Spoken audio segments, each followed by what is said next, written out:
Hi friends, fresh and ഫ്രീക്സിൻ്റെ പുതിയൊരു വീഡിയോയിലേക്ക് സ്വാഗതം. അപ്പോൾ ഞാൻ ന്യൂസിലാൻഡിലാണ് ഉള്ളത്. ന്യൂസിലാൻഡിനെ കുറിച്ച് ഞാൻ കുറച്ച് വീഡിയോ ഒക്കെ ഞാൻ ചെയ്തിട്ടുണ്ട്. ഇപ്പോൾ നിലവിൽ ഞാൻ പറയാൻ പോകുന്നത് ന്യൂസിലാൻഡിൽ വരുന്ന ഒരു വ്യക്തി ആദ്യം തന്നെ തുടക്കം നല്ല സ്ട്രഗിളിംഗ് ആയിരിക്കും. ഇപ്പോഴത്തെ ഒരു ജീവിത നിലവാരം വെച്ച് നോക്കുമ്പോൾ നല്ല സ്ട്രഗിളിംഗ് തന്നെയായിരിക്കും, ആർക്കും അതിനൊരു സംശയം വേണ്ട. കാരണം അങ്ങനെയാണ്. അപ്പോൾ നമ്മൾ അറിഞ്ഞിരിക്കേണ്ട ഒരു കാര്യം എന്ന് പറഞ്ഞു കഴിഞ്ഞാൽ, നമ്മൾ ഏതൊരു രാജ്യത്ത് പോയാലും മറ്റുള്ളവർ പറഞ്ഞ് തന്ന ഒരു അറിവാണ്, നമ്മൾ ഏതൊരു രാജ്യത്ത് പോയാലും തുടക്കം തന്നെ നല്ല സ്ട്രഗിളിംഗ് ആയിരിക്കും.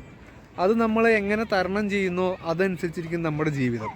കാരണം പഴകുന്തോറും നമുക്ക് വീര്യം കൂടുന്ന വീഞ്ഞ് പോലെയാണ് ന്യൂസിലൻഡ്. കാരണം നമ്മൾ കുറേ നാൾ ഇവിടെ എങ്ങനെയെങ്കിലും പിടിച്ചു നിന്നാൽ നമുക്ക് ന്യൂസിലൻഡ് ഭയങ്കരമായിട്ട് ഇഷ്ടപ്പെടും. കാരണം ഇവിടുത്തെ ക്ലൈമറ്റ് അങ്ങനെയാണ്, ഇവിടുത്തെ ആൾക്കാർക്കുടെ ഒരു സ്വഭാവം, അതായത് മറ്റുള്ളവരുടെ മേത്തേക്ക് കയറുന്ന പരിപാടി, അങ്ങനത്തെ പരിപാടികളൊന്നുമില്ല.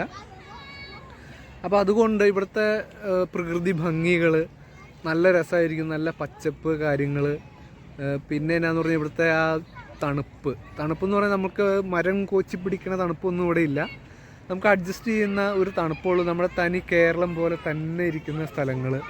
അപ്പോൾ പ്രത്യേകിച്ച് നമുക്ക് പിള്ളേരൊക്കെ ആയിട്ട് ഫാമിലി ആയിട്ട് വരികയാണെങ്കിൽ പിള്ളേരെ സംബന്ധിച്ച് സ്വർഗം കിട്ടുന്ന അവസ്ഥയാണ് ഇവിടെ.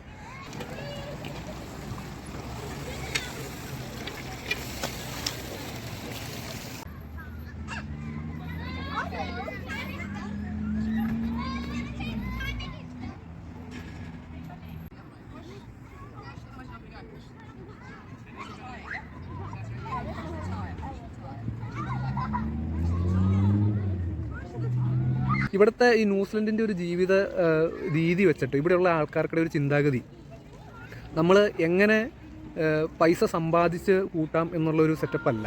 അവർക്ക് ജീവിക്കാനുള്ള, ജീവിതം ആസ്വദിക്കാനുള്ള പണം സമ്പാദിക്കുക, അത് ആസ്വദിക്കുക, അത് വീക്കെൻഡുകളിൽ നന്നായിട്ട് പുറത്തു പോയി കളിക്കുക, അല്ലെങ്കിൽ അങ്ങനത്തെ ഒരു പൈസ ചിലവാക്കുക, അതാണ് ഇവിടുത്തെ ഒരു രീതി. അപ്പോൾ നമ്മൾ അതേപോലെ തന്നെ വിചാരിച്ചേ ആദ്യം വരാമോ. കാരണം നമുക്ക് ഇവിടുന്ന് കുറേ പൈസ സമ്പാദിക്കാം, നാട്ടിൽ പോവാം എന്നൊക്കെ വിചാരിച്ച് വരികയാണെങ്കിൽ നല്ല സ്ട്രഗിളിംഗ് ആയിരിക്കും. പ്രത്യേകിച്ച് ഇപ്പം നമുക്ക് ഇവിടെ ജീവിച്ച് പോകാനുള്ള ഒരു സാഹചര്യം മാത്രമേ ഉള്ളൂ നിലവിലിപ്പോൾ. പക്ഷേ നമ്മൾ ആ ജീവിതം വളരെ സന്തോഷകരമായിട്ട് എടുക്കുകയാണെങ്കിൽ വളരെ ബ്യൂട്ടിഫുള്ളാണ് നമ്മുടെ ഈ ന്യൂസിലൻഡ്.